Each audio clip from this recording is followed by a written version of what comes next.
Okay, this is 202, so let's begin. Welcome to the webinar, Best Practices in Outreach. Please mute your phone lines and your computer speakers and phone lines in the webinar. For audio, you have on the screen the numbers to call. Please take this time right now to type in your name, parent center or organization, and email address. You can use the little box on the left side of the screen to enter that information.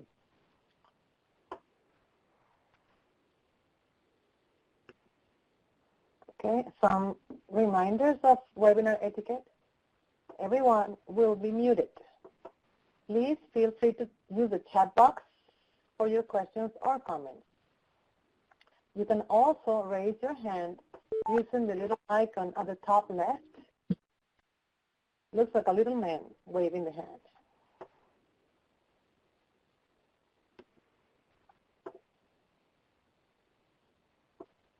Okay. Welcome to the webinar, Best Practices in Outreach, and let me introduce our fabulous presenters today.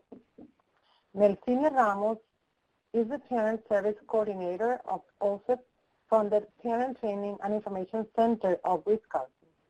She is also the Multicultural Outreach Coordinator for the Wisconsin Special Education Mediation System and a Multicultural Consultant for the Region 4 PTAC, a grant funded under the U.S. Department of Education and managed by WIFASET to provide technical assistance to 8 states in the Midwest. Then we have Esperanza Reyes. She currently works as the Associate Director for Parent Training and Information Center at the Utah Parent Center and has supported many families, including ethnically and linguistically diverse families in the state of Utah in the role of parent consultant. And Judy Wiley is a parent of 2 adults, one of who has a disability and is a member of the Apache tribe of Oklahoma. Judy has been involved in parent education over 30 years and was a Native American Outreach Coordinator for the Oregon Parent Training and Information Center for 13 years. In addition to her work with the Oregon PTI, Judy previously served as the Executive Director of the National Indian Parent Information Center. This is our agenda for today's webinar. In today's webinar, we will discuss why best practices in outreach are important, introduce and familiarize the Parent Center Network with the Best Practices in Outreach page on the Parent Center Hub, and give you resources and examples about outreach. Okay. We have a poll here. Okay, good. So if you can please answer the question, do your centers, organizations have an outreach plan? So yes, no, or maybe you don't know.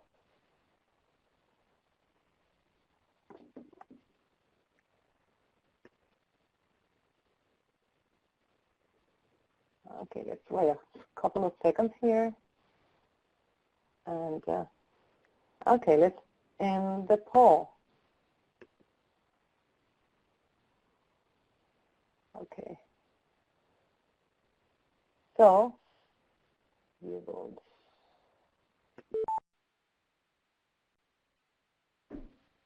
Can you see the answers?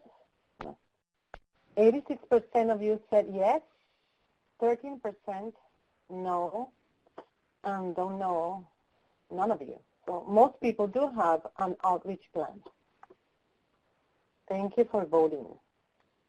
Okay, let's continue with this. Okay, now we have Esperanza. She's going to talk about current cultural landscape. Hello, everyone. We will begin to understand the importance of this topic by taking a look at our current status and the makeup of our population. So this information is on the demographics of the United States And it was shared with me while I participated in a community of practice on cultural and linguistic competence and developmental disabilities, cited at the bottom of the slide, and this took place at the end of July. It comes from the 2015 American Community Survey, or ACS. The ACS is an ongoing survey that is conducted annually. It provides crucial information about our nation and its people. The information collected from the survey provides data that help determine how federal and state funds are distributed each year. The last complete analysis was done on the 2015 ACS, and part of the 2016 ACS was just released at the end of September. And there's actually a schedule of release for the 2016 ACS data that spans through January of 2018. So this is the current breakdown of what the nation's population looks like. Individuals can identify themselves as belonging to one racial category or multiple racial categories. That is the first set of data you see, amounting to the first complete view of 100% of the population. There has been steady growth in the category of two or more races. When one race is broken down into its individual components, we have the ones we are familiar with. That is the second set of data you see. You'll recognize the different racial categories that we're all familiar with: white, black or African American, American Indian or Alaska Native, Asian, Native Hawaiian, and other Pacific Islander. Individuals may still identify with some other race that is not described on this particular list. We have to remember that this is all based on self-identification. If an individual does not feel they are adequately described by one of those specific categories that I just named, they may choose some other race instead. You'll also need to consider the individuals that identify themselves as belonging to two or more races in the second grouping to reach a description of 100% of the population. And lastly, we have Hispanics or Latinos, which are represented in all the race categories that we described in the second grouping. And due to the high percentage of individuals who self-identify as Hispanics or Latinos, this is the only ethnicity represented on this table. Next slide, please. So based on our population numbers and rates of growth, researchers have made projections about what our population makeup will look like into the future. Of course, these projections are based on the idea that there will not be any changes happening that would shift the course of the growth or affect the rate of growth of different subgroups of the population. So we might ask, what are the trends we see based on census data? And the U.S. population will go through some notable changes up through the year 2060.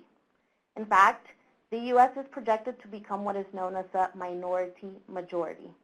It takes a little over 50% to have a majority, slightly more than half. A minority majority simply means that over half of the population will self-identify as belonging to what we call a minority group. So a group that does not reach over half on its own. In other words, all minority identifying individuals put together will add up to over half of the total population. By 2020, the child population, those who are younger than 18 years of age, will cross over that threshold. That's right around the corner.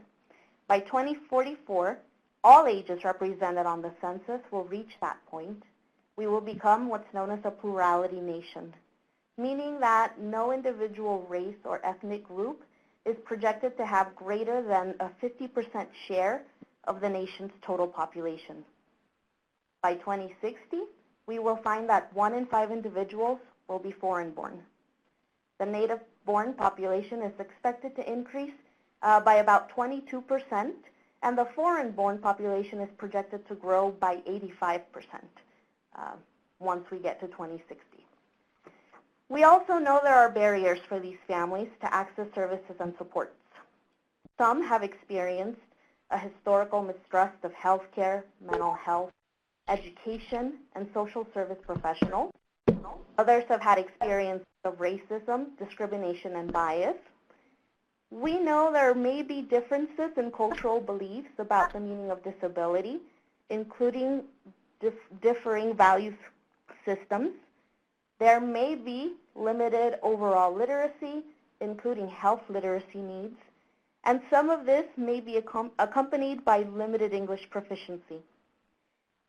So, in order to better prepare to serve these segments of the population, we need to have the appropriate resources available to us as professionals serving these families. This topic is timely for our needs as PTIs and CPRCs. Next slide, please.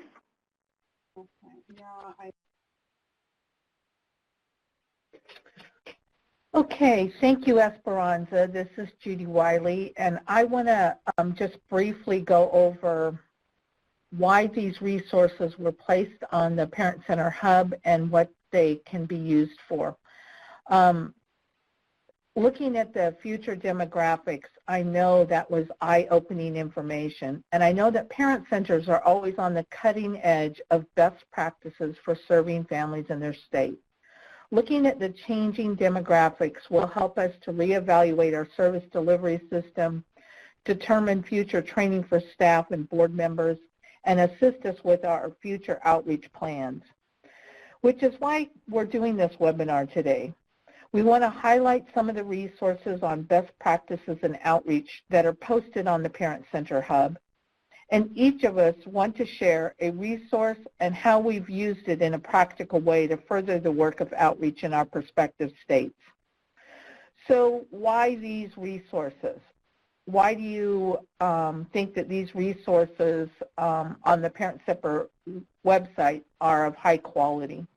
I want to go through a little bit of the process that we used for determining usefulness, relevancy, and high quality.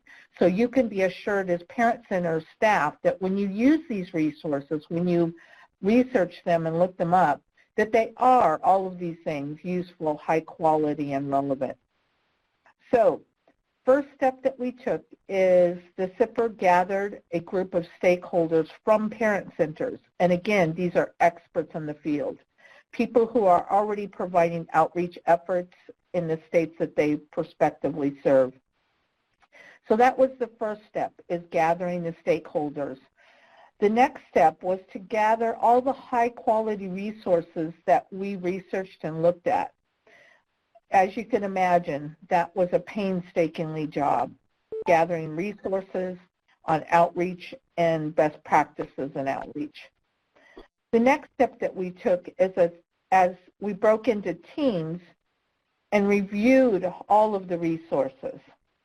And again, we were looking for the same standard that parent centers look for in all of their materials. Are they useful? Were they relevant? And are they of high quality?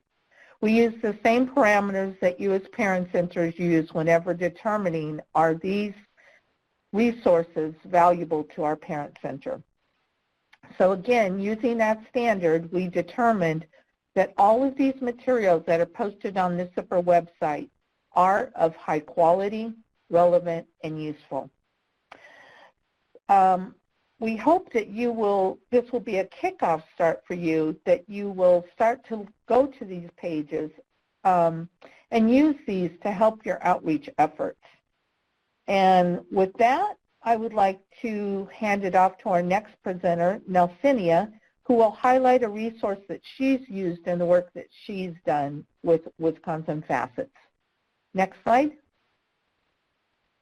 Hi, thank you, Judy.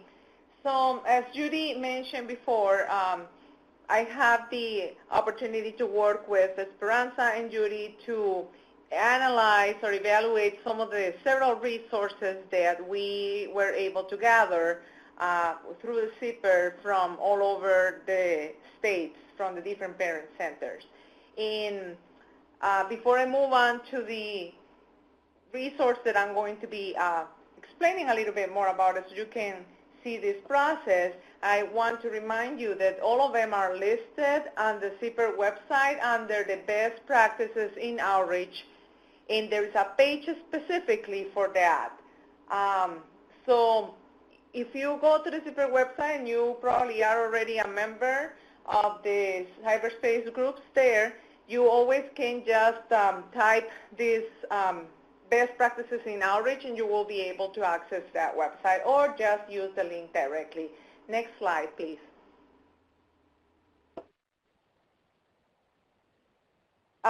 Judy, I think that you would like to, if you would like to talk a little bit more about the slide that is coming right now? Or, Yeah. or should I move on and when we'll be back? Well, I'll just talk a little bit to this page. When you open the web page, what you'll find is sections on culture, why it matters, and we have broken it down into ethnicity groups. So the first one will be Hispanics, African Americans. The next one will be Native American. And again, next slide, please. And then there's a section called General Multicultural, which will help you on a variety of cultures. It's just general information that will help you work specifically with a multiple diverse group. And then the next section is using technology in outreach.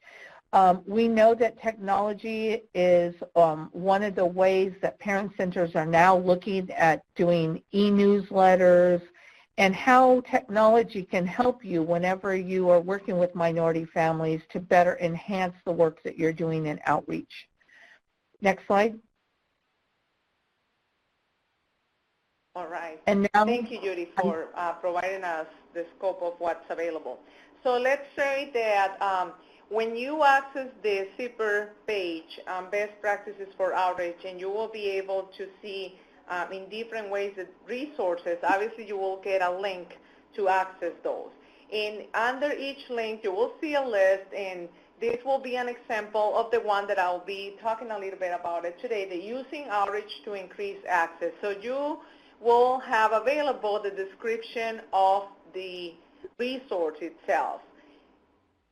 We have several different kinds. I think that all the groups were deciding on having a balance. Some of them are web pages, some others are documents that you can download.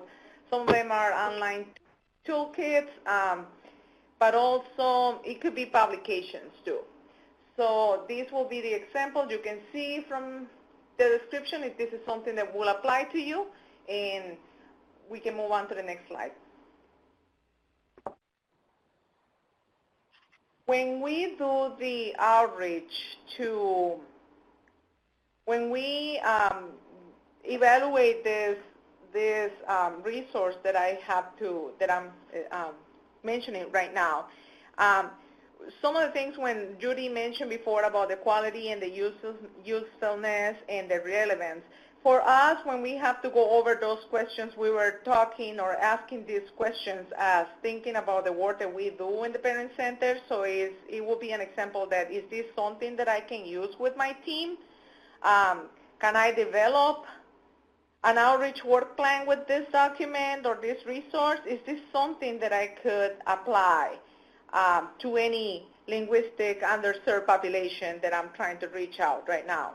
And also, is this something that will help me to remove the barriers that are impeding the access for some of the populations? So as you can see, what I'm trying to bring up with these questions is that it could be certainly used for teams, by a person or a staff member, or it can help also administrators to tailor the work for the next few years, guidance for their the staff, the parent center staff. When we get together and provided our feedback and compare the findings, we have voted whether or not the resource will be something the parent centers will be able to use, and the ones that are in the list are the ones that certainly that we thought that will be the most important. So when you click on the link for the Using Outreach to Increase Access, for example, it's going to take you to an external website under the Community Toolbox. Maybe many of you already have heard about that one, as it provides tons and tons of resources for nonprofit and building capacity. So in this case, the Section C is just about the outreach and try to make your agency to be more able to have people to access the services, or probably to have more of the populations that you are trying, or it's being hard to access your services. So in this case, the toolkit will include, for example, community assessments. It will provide communications too on how to promote the interest and the encouragement and involvement from the populations you're trying, a strategic planning about outreach plans, the leadership management, what are some of the community interventions and the implementations that you will be having.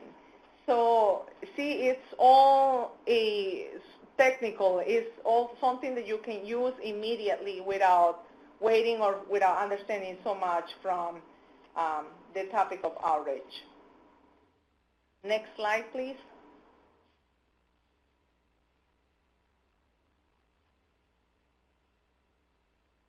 Next slide. Thanks. So on the main section, for example, you will have some important questions, answers, and tools, and some of them will be what is outreach, because it may look different from all of us, and depending on the person you're talking, it could be where is it needed, and examples of what type of different outreaches. It could be the way that you deliver the services or your trainings, for example. Sometimes it could be about educating a target population, but also establishing the beneficial connections that you will need to reach out more. An example will be a rural population in which you will have a bookmobile because they don't have perhaps a library. So that's a way to reach out to a targeted population. So it's all these different ways, and we're not talking specifically about linguistically diverse, could be rural areas, any type of outreach that your parent center is focused on. Some of the, if the outreach is needed, is determine like who are the users and what is the best way to use them to, and also the most important is identifying the gaps that you are having. In terms of increasing the access for users and expanding the willingness to use the services or the product, that will be a question that you will have some tools that are available to identify those and to be able to create your strategic plan or an outreach plan. So the methods, the most common methods of outreach, technically, I want to, that this resource will certainly provide a framework, is for the delivery, is for education or the establishing connections, but also the very important, which we parent centers all struggle a little bit, which is not having enough resources to do all the outreach that we can. So how do we establish or combine efforts or establish connections with some others? If we move to the next slide, it's very interesting that you will have a checklist immediately to kind of tell you where you're at and where do you want to proceed after that. So some of the questions will be about what are the potential partners, or maybe some of the activities that you would like to implement, and maybe what are the space that you are going to need, but very important too is what are the staffing needs and how you're going to gradually expand your outreach efforts. So that's provided on the using outreach to increase the access. Next slide, please. Moreover, it has a 5-slide PowerPoint that you can use with your staff or perhaps with your bosses too, or your supervisors, to try to determine all this plan. Mentioned we were surveyed before about who has outreach plans, and not necessarily the language access plan. But if we have an outreach plan, many times as you all belong to a regional PTAC, they will be able to assist you if you want to implement one. Sometimes it doesn't have to be for the next year. Sometimes instead of, if you're trying to reach out several tribes, maybe you want to start this year with 2 instead of 7 in the case of Wisconsin, but also for new staff members, sometimes it's hard to guide or to find out where to go. So this is an excellent tool that will be able to provide some guidance to staff on how much of the outreach, how long is it going to take in terms of hours and resources. So saying this, I'm going to let my colleague Esperanza to take over. Thank you. Thank you, Nelsinia. So after our team reviewed some of the resources you will now find on the SIPR's Best Practices in Outreach page, I found myself thinking back about a couple of them. This publication that I will speak about, titled Minority Parent and Community Engagement, Best Practices and Policy Recommendations for Closing the Gaps in Student Achievement, made the cut for the page, and it was useful in helping me design a presentation that included proven strategies to help educators reach out to and engage these families. Just recently, at the beginning of August, I was able to present alongside another Parent Center staff member and our state education agency at our annual Special Education Law Conference, using information that I accessed on this particular article. I remembered the resources on the outreach page and was able to rely on it to express what I had already seen in the education system in practice, but had the advantage of having these ideas already organized in a useful way that I could then refer back to. It has three major sections. The first one summarizes the strategies by major groups and well-known organizations that serve them. It describes the very specific barriers experienced by these families that discourage parent participation, and it makes key policy recommendations at a broader level. Next slide, please.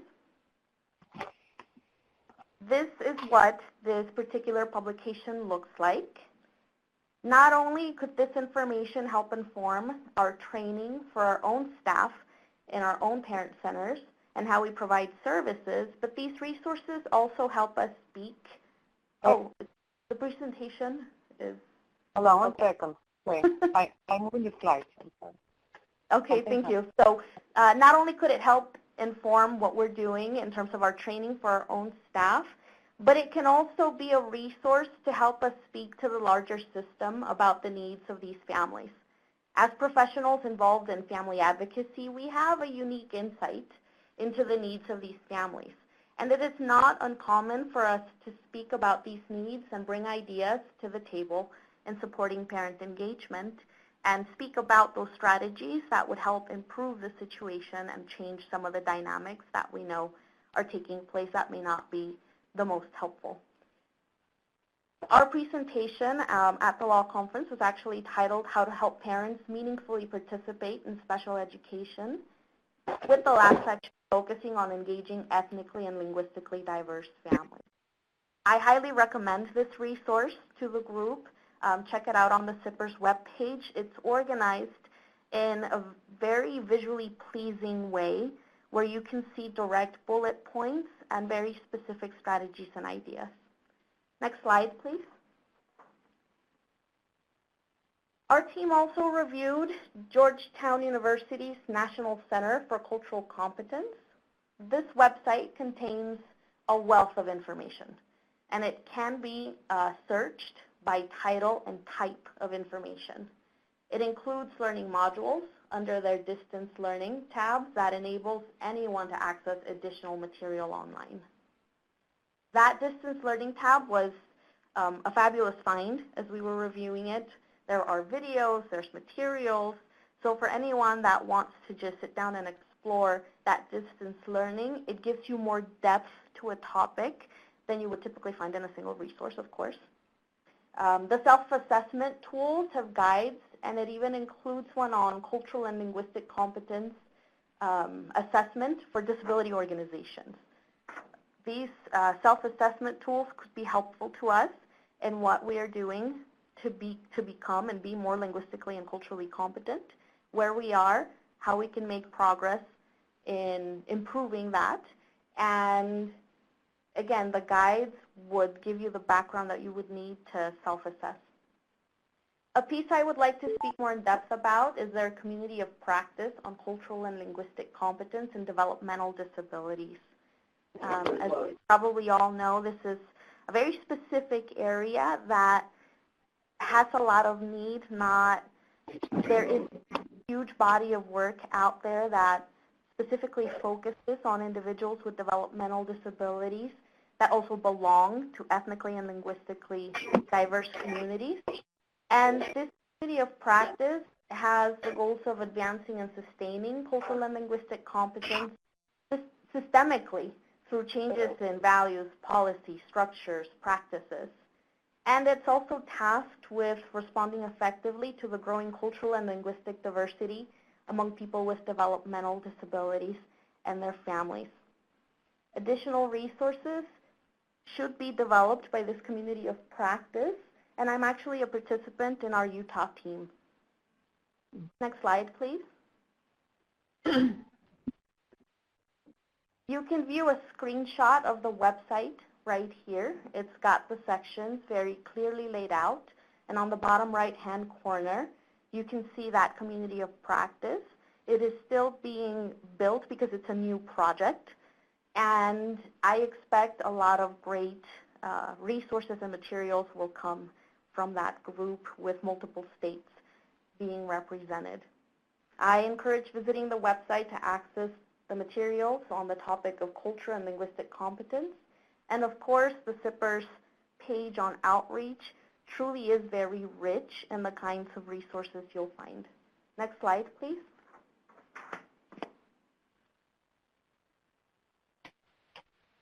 Judy. Okay, thank you, Esperanza. So Nelsenia focused on using these resources for individual parent centers to help identify and help them develop outreach plans within their state. Esperanza used her resources to provide training to other stakeholders in her state, and also used the Georgetown University Center for Cultural Competence as a resource for her own work in Utah. So of course, I'm going to focus on resources for outreach to Native Americans. No surprise there. We at the Native American Parent Technical Assistance work in partnership with the SIPR to produce high-quality materials for parent centers. And today I would just want to focus on a few of those products. The first one is outreach to understanding tribal sovereignty and outreach to Native American families. What this paper helps you look at is basically sovereignty and what it means when you're providing outreach to Native American families. It helps parent centers understand that when you enter into tribal lands, that you're entering a new country that has different rules, different government structures, different regulation, and there's a protocol to entering those lands. Just like when you go to Europe, if you drive on the wrong side of the road, it's right there, but it's wrong here in the U.S. So making sure that you're driving on the right side of the road whenever you enter into tribal lands. And this brief will help you do that. It'll help you understand what sovereignty is on tribal lands and what it means to you being from another country. Next slide, please.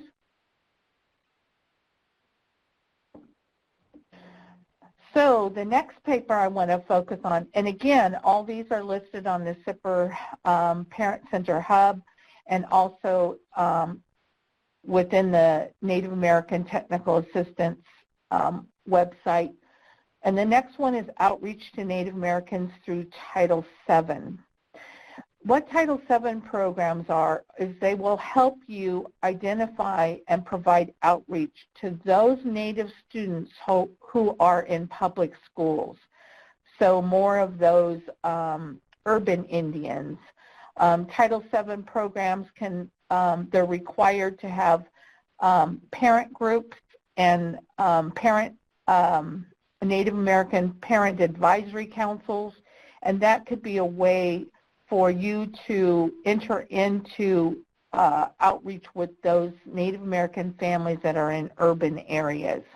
They're provided by public school funds, so they not every state has Title VII programs, but this will get you started in understanding what Indian education is for Native students in urban areas. Next slide, please. The next brief that I want to talk about is how values impact communication with American Indians and Alaskan Natives. In this brief, what we talk about is the different communications and values that Native American families have as opposed to the dominant culture. And I want to give you a quick example of that. When we're working with families that have students that maybe are in that transition age, we from the dominant culture use the language transition quite a bit whenever we're discussing students that are reaching that age of 16. And we talk about transition services and their plan and things like that. Well, in Native language, when you talk about transition with Native people, what they're thinking is the transition from this life to the next life. They're not thinking from high school to adult services. What they're thinking of is, we call that transition when you pass from this earth and go to the next next resting place. So that's called a transition to us. So you may get a funny look when you talk to families and you want to talk about transition services. They may look at you funny thinking that you're talking about them transitioning from this world to the next journey. So that's just one of the brief points in the brief. You might want to read it. You might want to refresh yourselves on some of the values that Natives have that may be different from your own value. And this paper will help you kind of analyze some of the language and values that Natives hold dear to them. Next slide. So we have, all three of us, gone through some of the resources that we've used in our own work in our own states with our own parent centers. And now it's a chance for you guys out in the parent center audience to ask any questions, any concerns you have about any of the information we shared, or any personal comments. Have you guys gone to the Best Practices webpage? What have you found there? What have you used? What's been useful? Really, this is a chance for you to share any. On the PowerPoint, the presentation is going to be available later. Yes, it's recorded.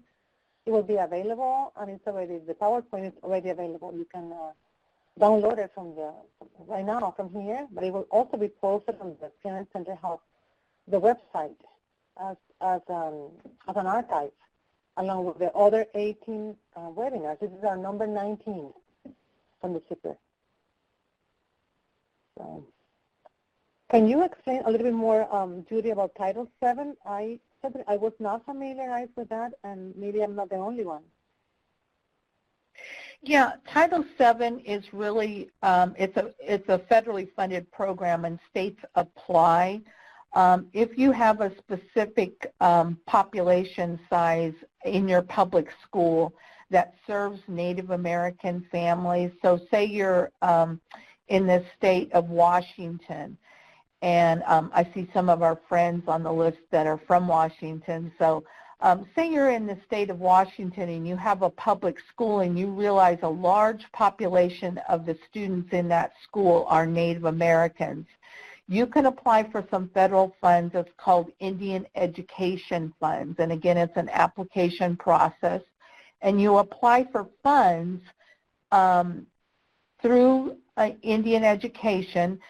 And what it can provide is it can provide extra tutoring services for those Native American students. It can provide curriculum on culturally appropriate curriculum for those students. It can provide a teacher that, again, provides specific information for Native American students. We know that our students score low in sciences and math, so it could be an enhancement service to help provide those services. But again, not every state has Title VII programs. It's up to the individual LEA, Lead Educational Agency, to apply for those funds. But if school has those programs within their agency, that is a way for parent centers to access Native American families. They all have parent advisory groups. They have education committees. They do specific activities just for that program.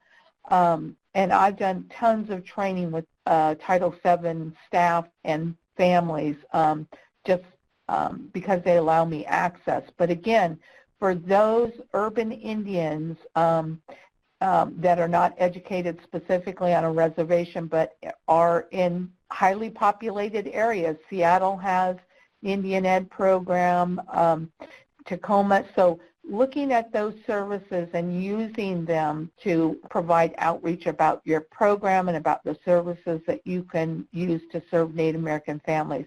But definitely read the brief first, and if you want a list of those Title VII programs, you can contact our office and we'd be happy to get you those for your state. Okay. Thank you for the explanation, Judy. And it's Title VII? Yes. Right? Yes. Oh, because Lisa is talking about Title VI too. Yeah, it changes. It was starting Title VII, then it went to Title VI, so now we're under Title VI. Perfect. Right. More clear now. Let's see, anybody has a question for Esperanza or Nelsinia? Or maybe Nelsinia and Esperanza, would you like, if you want to share anything about in your particular grounds, in your parent centers, if you use any of these other resources that you want to expand, it's up to you. Let me see. Do we have any other questions? Lisa? I don't know. I have a comment here. The slides are advancing really slowly. Oh, no, that's not something that I have control on. Okay. Miriam, I have something to add. Okay, Nelsinia. For example, in our region, there are a number of times in which the parent center had approached us to figure the outreach plan. And many times it doesn't have to be, again, to one population, but is depending on your resources, trying to align some of the activities, especially for new staff that they have that are that speak more than one language or are trying to reach out to the Latino population or maybe to the Hmong population. But what we can help in the regional PTACs do is align the activities from your current grant so it fits some of the activities for an outreach plan. And that could be, again, something that for the first year and how this is going to look like for the second year. And it's not only about activities and practices or services that you are providing, but it could be also about how your website, how do you decide what is going to be translated in your website that will be available to parents in different language? Or do you want to use any other sources or services? But that's something, again, that we can help any regional PTAC in terms to elaborate that is separate from the language access plan, but also, could be certainly very specific guidance on how you will reach your numbers this year, or if you have to tweak a little bit the activities so you can reach out your goals. That's all I have to say. So you advise parent centers directors to contact their PTACs, right? For more information or for updating? Regional PTACs for any assistance in this topic. Okay. This is Esperanza speaking. I want to say about just a few weeks ago, Judy, I'm going to share that you presented a fabulous webinar on creating outreach plans, and you had some sample plans that you shared with our Region 5 group that I think are fabulous resources that I wonder if perhaps some of those handouts or resources could be part of some of the handouts shared. Oh, thank you, Esperanza. Yes, I would be happy to post those. One of them, of course, was from Wisconsin Facets and their outreach plan that they use. And then the one that we developed is specifically for outreach to Native Americans. But just like Nelsenia said, you can use it with any population group. You know, if you're looking at outreach to youth, you could use this outreach plan template to really help identify what are some of the activities you need to pursue, what are your resources, things like that. So I'd be happy to share those with the SIPR, and we could try to get those out to everybody. Yeah, that would be a great addition to the guide, the page that you work on the development of this guide, the page. Also, there are, I think you were part of the same webinar a few weeks ago, Judy from Region 5. They also have some, they also did some webinars, one of those presenters, and we're asking if those webinars could be added also to our page. So that's, okay, what happened with the slides? Yeah.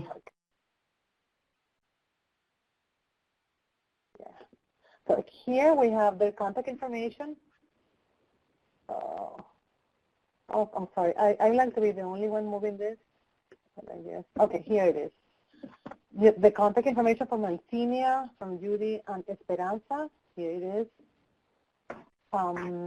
We have also, okay, this is our contact information, the SIPR team, Deborah Jennings, who is not here right now, Lisa, Ana Maria, who is on the support tech person, myself, and Jessica Wilson. And we have a little survey. We would like to hear from you. And it's over there. There's a comment from Teresa. I would like for other centers to share handouts or materials related to the IEPs and IDA that are already being translated into Arabic. Okay. Good comment and inquiry from Teresa Peña, North Carolina. Miriam, should you mention about the who knows what? Yes, absolutely.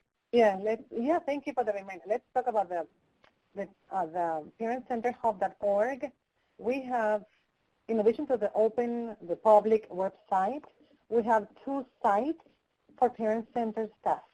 One of them is called the Workspaces, and you can, if you are Parent Center staff, you go there and you click on it and you create your profile. You open an account with Workspaces, and you have access to different groups, including one on best practices in outreach.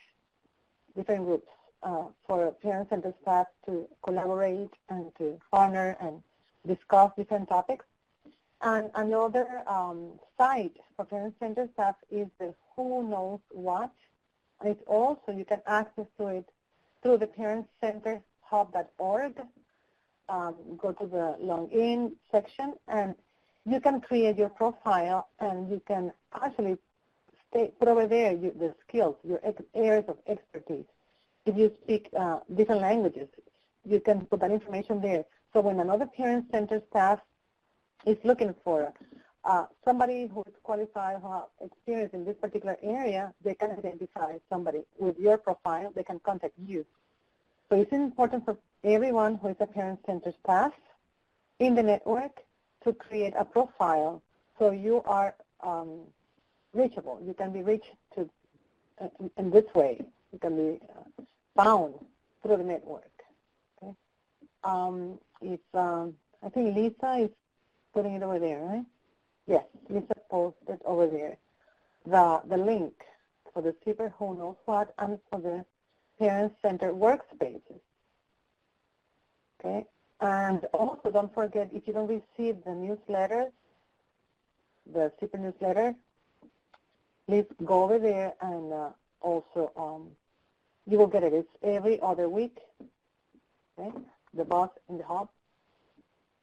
And Please, the survey, is the survey here? Yeah, please, if somebody can put the survey over there. Thank you, Lisa.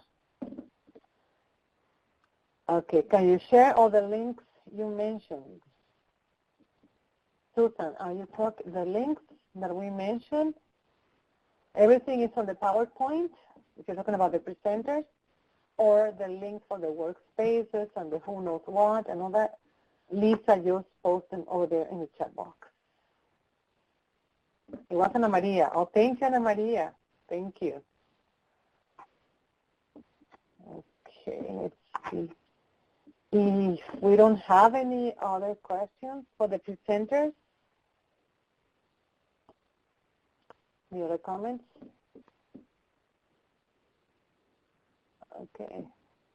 And again, Teresa is looking for Arabic available on the website. Limited. She mentioned the Cadre has some Arabic materials. Cadre. Okay. Okay. So thank you so much for joining us. This is our 19th webinar on the CIPER, and we will see you on the next one, the 20th. We don't have a date yet, but we will let you know. Okay. Thank you. Thank you.